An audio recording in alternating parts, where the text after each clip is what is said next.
Bom, gente, mudando de assunto, se os Estados Unidos fazem exercícios conjuntos com a Armênia, a Rússia inicia exercícios conjuntos com a China no Mar do Japão. Esses exercícios, chamados de Joint Sea 2025, envolvem manobras navais em áreas próximas a Vladivostok e inclui desde simulações de resgate submarinos até operações antiaéreas, antimísseis e de combate marítimo. A China enviou 4 navios, entre eles os destroyers Shaoxing e Urumqi, que vão operar ao lado da frota russa por 3 dias. Depois das manobras, os dois países devem fazer patrulhas conjuntas em áreas relevantes do Pacífico. Bom, esses exercícios, gente, não são novidade, tá? Desde 2012, China e Rússia realizam esse tipo de treinamento conjunto. Mas, como destacou o Ministério da Defesa do Japão em seu relatório anual, a profundidade dessa cooperação militar acaba levantando preocupações sérias de segurança, especialmente no contexto do Indo-Pacífico. Mesmo assim, a Rússia afirmou que o exercício tem caráter defensivo e não é direcionado contra nenhum outro país. Bom, por falar em China, ontem a Embaixada da China no Brasil anunciou que o governo chinês aprovou 183 novas empresas brasileiras de café para exportar seus produtos ao mercado chinês. Bom, essa medida passou a valer oficialmente no dia 30 de julho e chega em um momento bastante sensível para os produtores e exportadores brasileiros, né? Como vocês estão acompanhando, os Estados Unidos anunciaram tarifas pesadas sobre o café brasileiro e outros produtos, uma decisão que acaba afetando diretamente um dos principais canais de escoamento da produção nacional.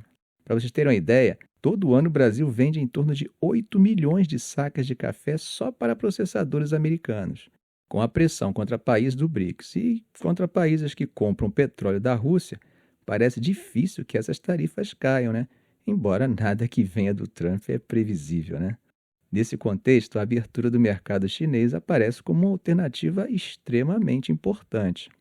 Claro, ainda é um mercado em desenvolvimento em termos de consumo de café, bem diferente do que é a Europa e os próprios Estados Unidos.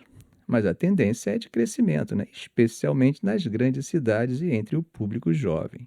Em junho, por exemplo, o Brasil exportou 440 mil sacas de 60 quilos para os Estados Unidos. Para a China foram apenas 56 mil sacas, ou seja, os números ainda são pequenos quando comparados com o peso do mercado norte-americano, cerca de 7,8 vezes menores, segundo dados da Secafé. Mas essa aprovação de 183 empresas pode ajudar a virar esse jogo. Esse gesto da China vem em um momento em que Pequim e Washington estão em lados opostos de várias disputas comerciais e geopolíticas. A China, como vocês sabem, é o principal parceiro comercial do Brasil, superando os Estados Unidos com larga vantagem, comprando de tudo, de soja a minério de ferro. E agora o café entra nesse pacote com mais peso, né?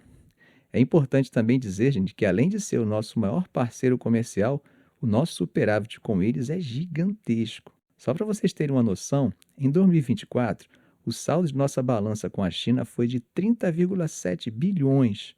Isso quer dizer que nós compramos 63 bilhões deles, mas acabamos vendendo 94 bilhões para eles. Perceberam como nós vendemos mais do que compramos? Nosso saldo normalmente é gigantesco. Ao que parece, essa tarifação dos Estados Unidos contra o Brasil pode acabar tendo o potencial de aumentar o nosso volume de comércio com os chineses e diminuir a participação dos Estados Unidos em nossa balança. Bom, eu não acho que isso é bom e também acho que os empresários e a diplomacia comercial brasileira não queira isso, mas é o que Trump pode acabar conseguindo com essas tarifas. Por falar em Trump, eu acho que os números estão incomodando ele, hein? E aí, né, quando os números incomodam, qual é a solução? Demite-se quem divulgou os números, certo? Assim, quem for responsável por divulgar os próximos números negativos, vai pensar 2 vezes, né? Pois é, vamos falar sobre um episódio que está mexendo com a credibilidade de uma das instituições mais respeitadas dos Estados Unidos e que também pode ter implicações sérias na forma como os dados econômicos são vistos pelo mundo inteiro.